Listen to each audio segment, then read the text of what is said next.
Hello, candidates. Welcome to today's Facebook Flash. It is a Tuesday tip, and today's tip is avoid the invisible teacher syndrome. The whole purpose of developing your written commentary for the national board process is to provide evidence to the assessors that you are an accomplished teacher. So it's all about your practice and the extent to which your practice meets the national board standards for your certificate area. A lot of candidates will fall into passive types of language when they're writing their written commentary. So for example, they might say, the students were given the task of whatever, analyzing this or that. Well, who gave the students the task? You did.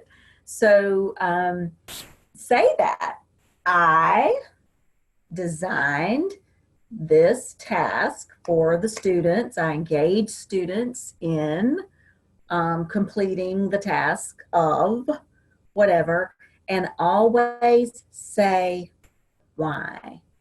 So describe what you did, say you did it, and then say why you did it.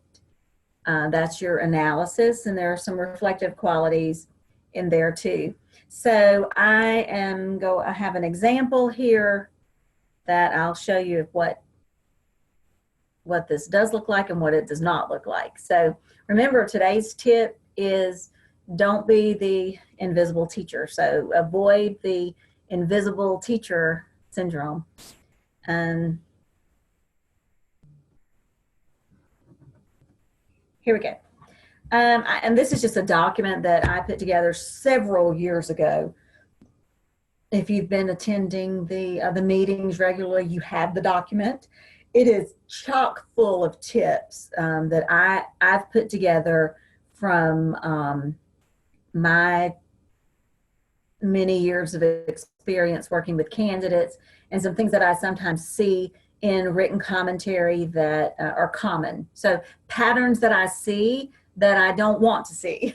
So I put together this multi-page document with tips to describe what those things are. So something to avoid: invisible teacher syndrome. So this is just like I said before, write what you did.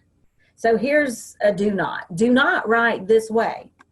The students were seated in groups of 4. First, they brainstormed and charted ideas to tackle the problem, and then they selected a specific strategy to use.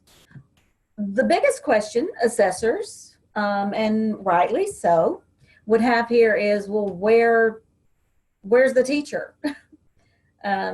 Students were seated in groups of 4. Who told them to do that and why?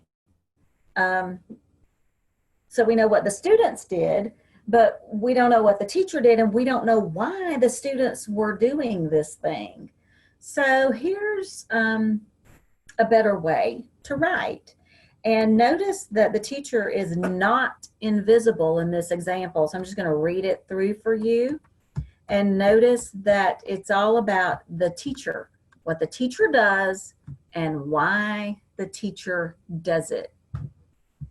I assigned the students to groups of 4 with attention to diversity by mixing students' learning styles. For example, placing Mason, Hannah, Erica, and Seth together, thus ensuring a mix of genders, and that Mason did not dominate the discussion, since Hannah also has extroverted tendencies.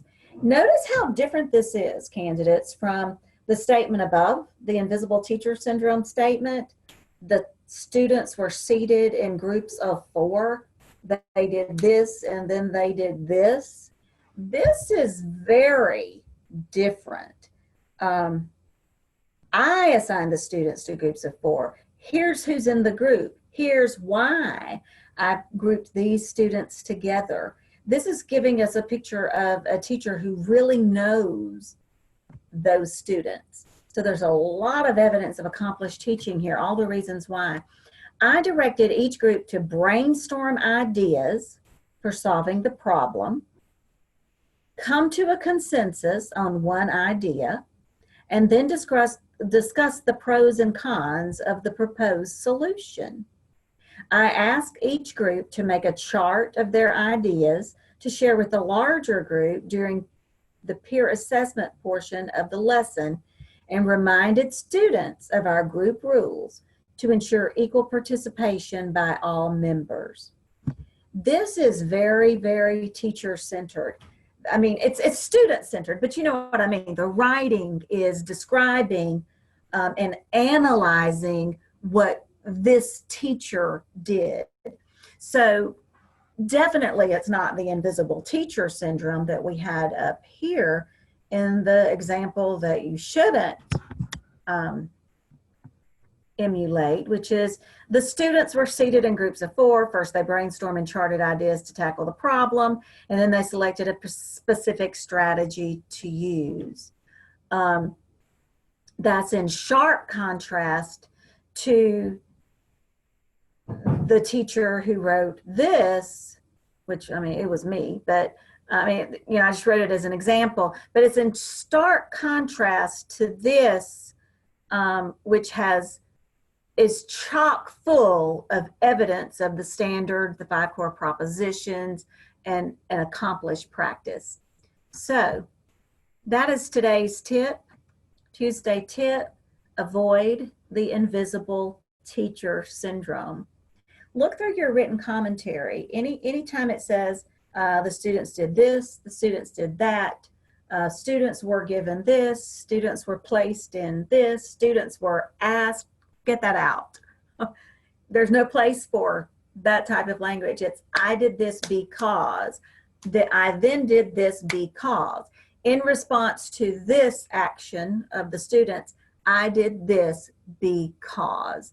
So it's very important to remember, don't be invisible, because after all, the written commentary is where you provide evidence of your teaching practice. What did you do? Why did you do it? That's your Tuesday tip. Don't be an invisible teacher.